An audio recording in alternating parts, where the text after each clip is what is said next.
யாருமே கேள்வி எழுப்பல. ஏன்னா அது நம்ம நாடு, நம்முடைய ராணுவம், நம்முடைய போற தொடங்குவதும் போரை நிறுத்துவதும் வெளியுறவுத்துறை அமைச்சரோட ஒரு செயல்.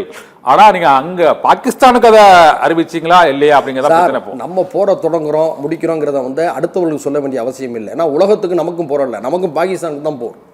புரியுதா? நமக்கும் பாகிஸ்தானுக்கு தான் போர். நம்ம அடுத்தவர்கள்ட்ட நாங்க வந்து சண்டையை தொடங்கப்படும் சொல்லிட்டு போறதுக்கு நமக்கு யாரும் முதலாளிகள் இல்லை. நல்லா புரிஞ்சுக்கணும்.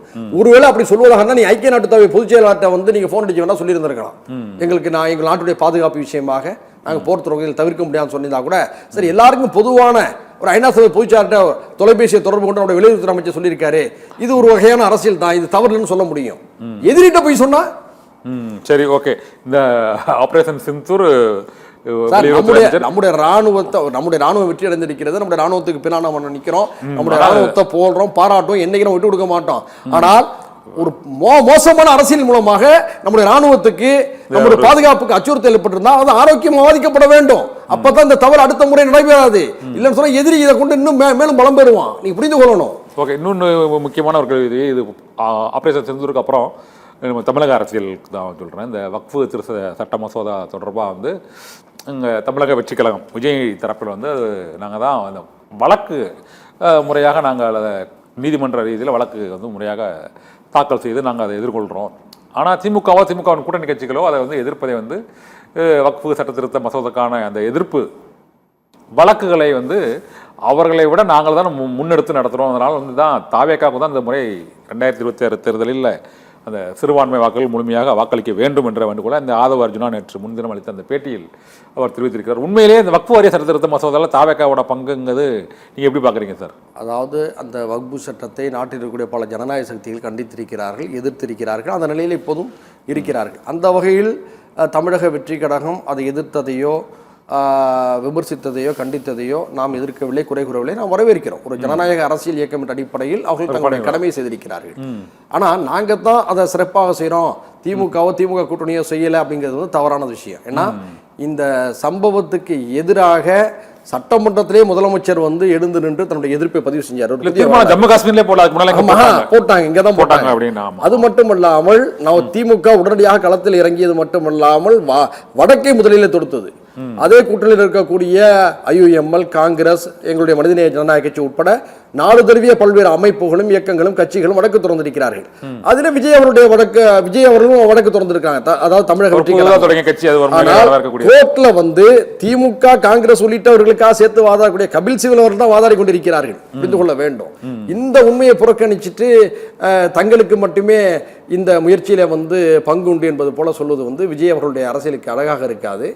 அது மட்டுமல்ல, இந்த ஒன்றுக்காகவே வாக்குகள் திசை மாறும் என்றெல்லாம் சொல்ல முடியாது. ஒரு அரசியல் கட்சி ஆற்ற வேண்டிய ஜனநாயக கடமையை அவங்க செய்யறாங்க. அதை வந்து வாக்குகளுக்கு அப்பாற்பட்ட ஜனநாயக நடவடிக்கைகள், அப்படிதான் நம்ம இதை பார்க்கிறோம். Okay sir. இந்த 2026 சட்டமன்ற தேர்தலை பொறுத்தவரை திமுக கூட்டணி, நீங்கள திமுக கூட்டணியில் அங்கம் வகிக்கிறீர்கள். இந்த 200 தொகுதியை தாண்டி வெற்றி என்பது ஒரு அதீத நம்பிக்கையா, அதற்கான வாய்ப்புகள் இருக்குதா சார் இந்த மும்முனை போட்டியில்? அதாவது அதுக்கு முன்னால் இன்னொன்று கேட்டுக்கிறேன். இந்த தாவேக்காவோட அரசியல் பிரவேசம் என்பது வந்து ஒரு குறிப்பிட்ட வாக்குகளை பிரிப்பதற்கான ஒரு சூழ்நிலை. அந்த 2016 போன்றும் அதற்கு முன்பு பல்வேறு 3 மும்முனை போட்டி ஏற்பட்ட போது அந்த 70களில் ஏற்பட்ட, அந்த 77ல் ஏற்பட்டது போலவும் அந்த மும்முனை போட்டி என்பது இப்போதும் இருக்கிறது. அதற்கான ஒரு அந்த வாக்கு பிரிவுங்கிறது ஆளுங்கட்சிக்கு பாதிப்பாக இருக்கணும்னு பொதுவான கருத்து இருக்கு. நீங்க என்ன நினைக்கிறீங்க சார்? ஜனநாயக நாட்டில் யார் வேண்டுமென்றாலும் அரசியலுக்கு வரலாம், எந்த துறையை சேர்ந்தவர்களெல்லாம் வரலாம், வரக்கூடாது என்று சொல்லக்கூடிய உரிமை நம்ம யாருக்குமே இல்லை. இப்போ களத்தில் வந்து எங்களுடைய திமுக தலைமையிலான இந்தியா கூட்டணி என்பது 200 இடங்களில் வெல்லும் என்று முதலமைச்சர் அவர்கள் சொல்லியிருக்கிறார்கள். இது வந்து நம்பிக்கை. ஏன்னு சொன்னோம்னா, நம்ம கடந்த 4 வருடங்களாக ஆட்சி வரக்கூடிய நல்லாட்சியின் காரணமாக மக்கள் நமக்கு வாக்களிப்பான்ற நம்பிக்கை. அதான் நம்ம சொல்கிறோம். யாருமே தேர்தலில் வந்து வெற்றி பெறுகின்ற ஒரு நேரத்தில் சரியாக நாங்கள் 115 இடங்களில் வெற்றி பெறுவோம் அப்படின்னு சொல்லுவாங்களா? சும்மா ஒரு நம்பிக்கையா சொல்றாங்க. அதாவது சும்மா நம்பிக்கை இல்லை. அதாவது 4 ஆண்டுகளாக நம்ம இவ்வளவு பெரிய சேவைகளை சாதனை செய்து வருகிறோம். நமக்கு அந்த நிச்சயமாக வாக்குகள் கிடைக்கும், வெற்றி பெறுங்கிற நம்பிக்கையை நம்ம வந்து வெளிப்படுத்துகிறோம். அந்த 200ங்கிற இடம் வந்து 199ஆகவும் இருக்கலாம், அல்லது 190ஆகவும் இருக்கலாம், 180ஆகவும் இருக்கலாம். அறுதி பெரும்பான்மைக்கு மிக அதிகமாக வெற்றி பெறும் என்பது உறுதி. அதை 200 என்ற இலக்கை நிர்ணயித்து சொல்லியிருக்கிறார்கள். இதை தவறு இருக்க முடியாது ஒன்று. ரெண்டாவதாக வந்து வாக்கு சதவீதம் அந்த பிரிக்கிறது வாக்கு சதவீதம். அதான் இப்போ வந்து விஜய் அவர்களுடைய வருகைக்கு பின்னால வாக்குகள் எப்படியெல்லாம் பிரியுங்கிற ஒரு வாதங்கள் நடைபெற்றிருக்கு.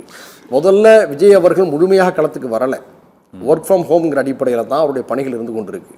அவர் என்று களத்துக்கு வருகிறார்களோ அப்போது ஏற்படக்கூடிய கள நிலவரங்களை வைத்து தான் சில விஷயங்களை உறுதியாக பேச முடியும்.